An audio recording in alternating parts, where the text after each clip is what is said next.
राम राम भाइयों, मेरा नाम मनीष कुमार अखंड भारत की आवाज़ चैनल पर आप लोगों का स्वागत है। और अभी मैं मतरोडा हूँ और अभी हमारे साथ जो हमारे जिला परिषद मेंबर हैं विनय गुप्ता जी, वार्ड नंबर 2 से, उनके पास बैठे हैं।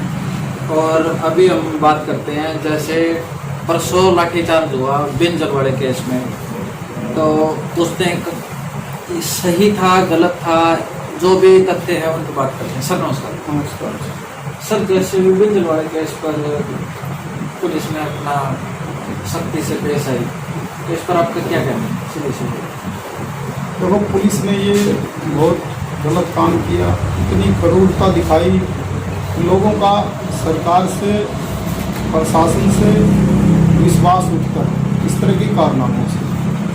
3 बच्चों की हत्या बिंजोल गांव में हुई है, जो मुझे पता लगा करीब 1 महीना हो गया इस घटना को। आखिर लोगों का सबर का बांध कब तक बना रहेगा? जब डीएसपी साहब वहाँ गए गाँव में, उन्होंने अपने सर पे हाथ रख के कसम खाई, लोगों ने प्रशासन की बात को मान लिया, लोग अपना चुप रहे कि हमें न्याय मिलेगा। अब मुझे ये लगता है कि हत्या से बड़ा तो कोई अपराध नहीं होता, और हत्या और 3 बच्चों की एक गाँव में, और उसमें अगर उनको न्याय ना मिले तो क्या उनको अपना न्याय मांगने का भी हक नहीं? क्या सरकार और प्रशासन इतना बुद्धिहीन हो चुका है कि उसको इतनी भी समझ नहीं रही कि भाई जो इनके बच्चे, जब जिसका बच्चा छोटी सी उम्र में जिस परिवार का चिराग बुझता है, उनको पता लगता है उस पीड़ा का, उस तकलीफ का कितनी होती है। प्रशासन और पुलिस अधिकारी यहाँ दफ्तरों में बैठ के बात करते हैं, उनको ये नहीं कि जिस परिवार के चिराग बुझ गए उनके दिल पे क्या बीतती है। और फिर उनका 1 महीने के बाद आखिर न्याय के लिए ये संविधान में प्रावधान है कि आपको न्याय नहीं मिल रहा तो आप प्रदर्शन कर सकते हैं, आप धरना रख सकते हैं, और शांति प्रिय तरीके से कोई आदमी न्याय की मांग कर रहा है और उसको पुलिस लाठीचार्ज करे, जिसमें महिलाओं को भी लाठीचार्ज करे। और हमें पता लगा कि लाठियों में कुछ जो है लोहे के वो चोबे वगैरह भी लगा रखे थे, जिससे टांके आए हैं महिलाओं को। ये बहुत बुरी घटना है। इससे लोगों का लोकतंत्र से और सरकार से और कानून से विश्वास उठता है। ऐसा नहीं होना चाहिए। जो दोषी पुलिस अधिकारी हैं उनके खिलाफ कार्रवाई होनी चाहिए, और भविष्य में ऐसी घटना किसी भी साथियों के साथ, किसी भी गांव वालों के साथ नहीं होनी चाहिए जो न्याय की मांग करते हो। सरकार ने अपने अधिकारियों पर इतना कंट्रोल बनाना पड़ेगा। और यदि सरकार को ये लगता है कि ये काम, ये जिम्मेदारी हमारी बस की नहीं रही, क्योंकि आज सरकार से सारा किसान नाराज है, आड़ती नाराज है, व्यापारी नाराज है, तो सरकार के हर कोई नाराज, प्रदेश का हर वर्ग परेशान है। और यदि सरकार अपने आप को ये चाहती है कि हम तो अमन चैन से रहना चाहते हैं, हमारे बस की इतनी सरदर्दी नहीं है, तो इस्तीफा दे दो, अपने घर बैठो, और कोई मुख्यमंत्री बनेगा तो इस प्रदेश को, इस हरियाणा को संभालेगा। हमें तो वो जो घटना परसों पानीपत में घटी है उसकी हम घोर निंदा करते हैं, और पुरजोर ये मांग करते हैं कि उन पुलिस अधिकारियों के खिलाफ कानूनी कार्रवाई हो, और जो उन बच्चों के हत्यारे हैं, हरियाणा की सरकार, हरियाणा के मुख्यमंत्री और प्रदेश के गृह मंत्री घोषणा करें कि 24 घंटे, 48 घंटे या 72 घंटे में उन अपराधियों को जेल की सलाखों के पीछे डाल दें। अच्छा सर, कल जो हमारे गृह मंत्री ने ये वीडियो वायरल हुई है, उन्होंने एक आदेश दिया है कि ये केस सब एसपी करनाल को ट्रांसफर कर दिया। देखो, हमारा ये कहना है कि खाली एसपी करनाल को केस ट्रांसफर करने से ही बात नहीं बनेगी। इसमें पूरी पारदर्शिता हो, इसकी पूरी जांच हो कि किसकी सह पे महिलाओं को और ग्रामीणों को पीटा गया है। और सबसे बड़ी बात है न्याय। यदि ऐसे संगीन अपराधों में भी जनता को न्याय नहीं मिलेगा तो जनता कहाँ जाएगी? लोकतंत्र में सबसे बड़ा सहारा सरकार का ही होता है, और सरकार न्याय दिलाने की बजाय लाठीचार्ज करेगी तो प्रदेश का हर व्यक्ति सड़क पे आ जाएगा। ऐसा अराजकता का माहौल इस हरियाणा में बनने जा रहा है कि हरियाणा की सरकार ने, हरियाणा के अधिकारियों ने, गृह मंत्री जी ने यदि कानून व्यवस्था को नियंत्रण में नहीं किया तो प्रदेश का हर व्यक्ति सड़क पे आएगा अपने हक के लिए, न्याय के लिए, प्रदेश के अमन चैन के लिए, प्रदेश की कानून व्यवस्था के लिए।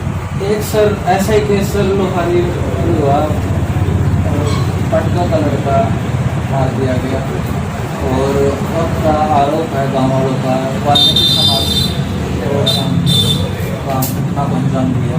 तो उस केस में भी अभी कुछ दिन पहले उन्होंने भी अपना विरोध प्रस्तुत किया था और उसका भी कोई रिजल्ट नहीं मिला। इस पर आपका क्या कहना है? देखो, हमारा ये कहना है कि अपराधी कोई हो, किसी जाति का हो, प्रदेश का हर गांव, हर शहर, पूरा हरियाणा अपराध मुक्त होना चाहिए।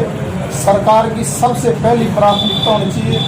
और जो हत्या जैसा संगीन जुर्म है, हरियाणा की सरकार, हरियाणा की कैबिनेट में ये लोगों को बेरोजगार और बर्बाद करने के कानून तो करे बंद। हरियाणा की सरकार यदि हरियाणा का भला चाहती है तो हरियाणा का भी मेरे ख्याल में अगस्त में सेशन शुरू होना है विधानसभा का, उसमें कानून बनाए कि हत्या जैसे संगीन जुर्म का अपराधी 24 घंटे में जेल की सलाखों के पीछे होगा।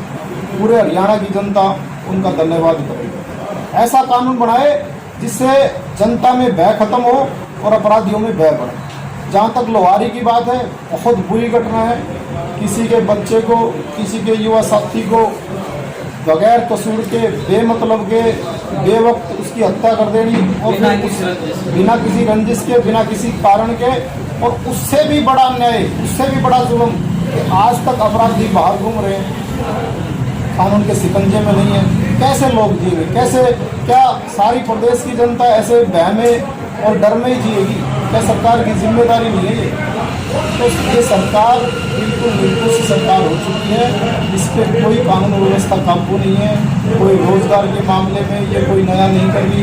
युवा बेरोजगार हो रहे हैं, अपराध बढ़ रहा है, हर वर्ग परेशान है। आज के किसानों की भी बहुत हालत खराब है। और सबसे बड़ी बात है ये, मैं मानता हूँ कि सबसे पहली प्राथमिकता पूरे देश के हर मुख्यमंत्री की और भारत के प्रधानमंत्री की भी सबसे पहली प्राथमिकता ये होनी चाहिए कि उसका इलाका, उसका प्रदेश अपराध मुक्त हो, ताकि लोग अमन चैन से जिए। जब अमन चैन का माहौल होगा तभी रोजगार मिलेंगे, तभी विकास होंगे, तभी खुशहाली होगी। तो ये बहुत गंभीर विषय है। हमने कोई भी मीटिंग हमारी आई, हम उसमें भी ये बात रखेंगे, चाहे वो जिला परिषद की आए या कोई और मीटिंग ऐसी है जिसमें हमारा प्रशासनिक अधिकारियों से सामना हुआ, तो हम ये मांग रखेंगे। और मैं आपको ये बताना चाहता हूँ आपके चैनल के माध्यम से, जिला परिषद की मीटिंगों में मैंने बार बार ये मुद्दा उठाया है कि हरियाणा में और पानीपत जिले में अपराध बेशुमार बढ़ रहे हैं। हरियाणा के लोग और जिला पानीपत के लोग बहुत दहशत में हैं, बहुत डर में हैं। आप इस अपराध पे कंट्रोल करें, सरकार तक से हमारी बात पहुँचाएं।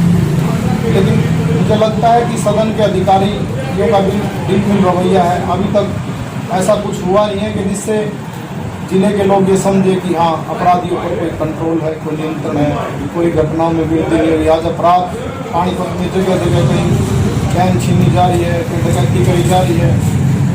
सरकार की कहीं ना कहीं लापरवाही है। एक सर मुझे भी सुनने में आया था कि मतलौडा के अंदर व्यापारी को, जैसे दुकानदार हैं, उनको तंग किया जाता है। जैसे 5 बजे या 6 बजे कोई भी प्रशासनिक नुमाइंदा, किसी का नाम नहीं लिया जा रहा है, और वो जाके हमको तंग करता है। इसमें आप यहाँ के रहने वाले हैं और ये आपका एरिया है, यहाँ के जिला परिषद मेंबर हैं, तो आपको ऐसी कोई सूचना आई है? इस सूचना में पुष्टि है या नहीं? हाँ, इसमें पुष्टि है। मेरे पास कल भी और परसों भी कुछ दुकानदारों के फोन आए।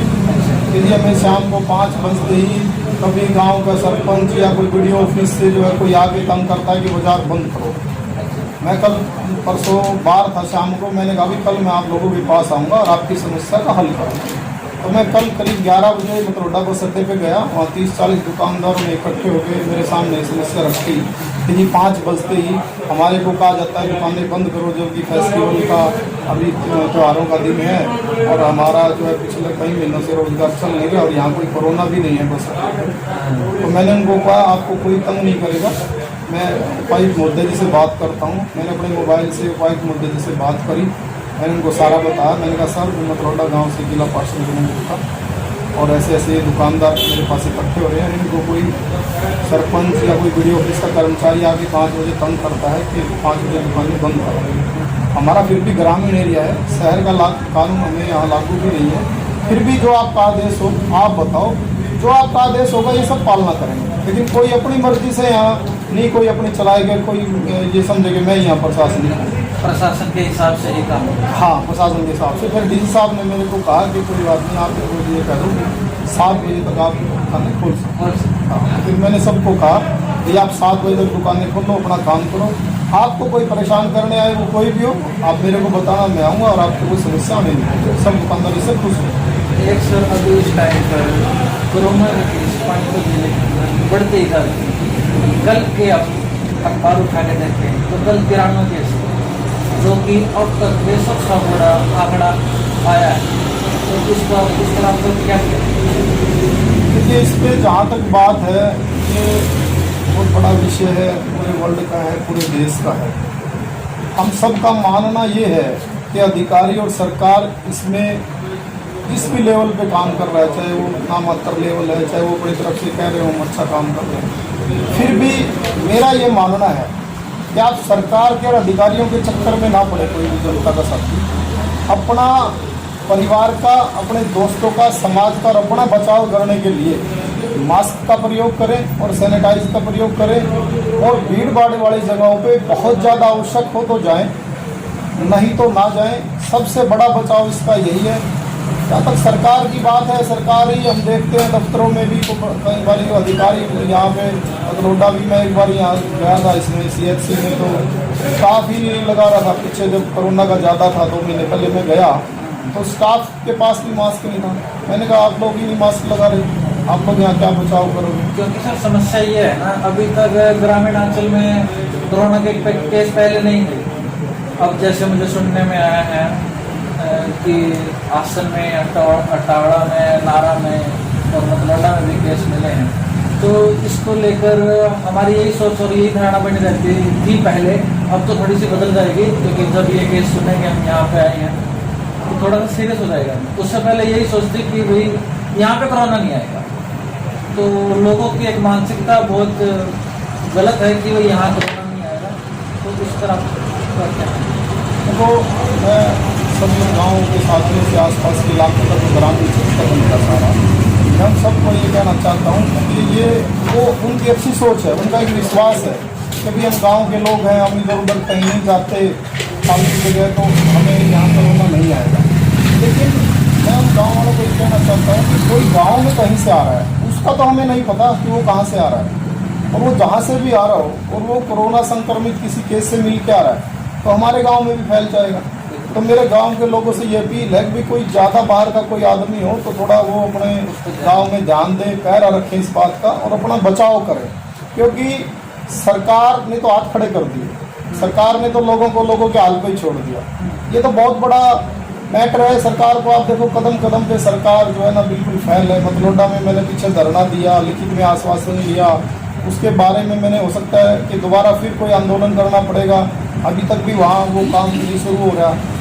तो छोटे छोटे कामों में ही सरकार फैल है। और कोरोना के मामले में तो सरकार ने, अधिकारियों ने लोगों के हाल में छोड़ दिया।